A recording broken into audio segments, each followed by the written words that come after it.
ഗുരുവായൂർ ക്ഷേത്ര ദർശനം കഴിഞ്ഞ് മടങ്ങുന്നതിനിടെ സ്റ്റീൽ ബാരിക്കേഡിൽ തട്ടി 12 വയസ്സുകാരന്റെ കണ്ണിന് ഗുരുതര പരിക്ക്. പാലക്കാട് ആലത്തൂർ സ്വദേശി അനീവ് എന്ന ബാലനാണ് പരിക്കേറ്റത്. സംഭവത്തിൽ ദേവസ്വത്തിന് പരാതി നൽകാൻ ഒരുങ്ങുകയാണ് കുട്ടിയുടെ രക്ഷിതാക്കൾ.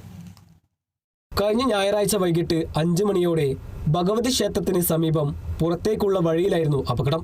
വഴിയിൽ സ്ഥാപിച്ചിരുന്ന സ്റ്റീൽ ബാരിക്കേഡിന്റെ തകരാർ മൂലം അതിൽ നിന്നും പുറത്തേക്ക് തള്ളി നിൽക്കുകയായിരുന്ന കമ്പി കുട്ടിയുടെ കണ്ണിൽ തറക്കുകയായിരുന്നു. അപകടത്തിൽ കുട്ടിയുടെ കൃഷ്ണമണിക്ക് താഴെയും കൺപോളയ്ക്കും പരിക്കേറ്റിട്ടുണ്ട്. കുട്ടിയെ അങ്കമാലിയിലെ സ്വകാര്യ ആശുപത്രിയിൽ പ്രവേശിപ്പിച്ചിരിക്കുകയാണ്.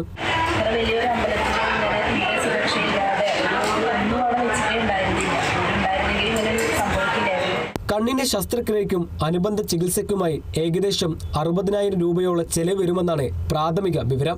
തിരക്കേറിയ ക്ഷേത്ര പരിസരത്ത് ഭക്തർക്കായി ഒരുക്കിയിട്ടുള്ള ബാരിക്കേഡുകളുടെ ശോചനാവസ്ഥയാണ് അപകടത്തിന് കാരണമായതെന്ന് ആക്ഷേപമുണ്ട്. ഇക്കാര്യങ്ങൾ ചൂണ്ടിക്കാട്ടി ദേവസ്വത്തിന് പരാതി നൽകാൻ ഒരുങ്ങുകയാണ് കുട്ടിയുടെ രക്ഷിതാക്കൾ. Kerala vision news, Thrissur.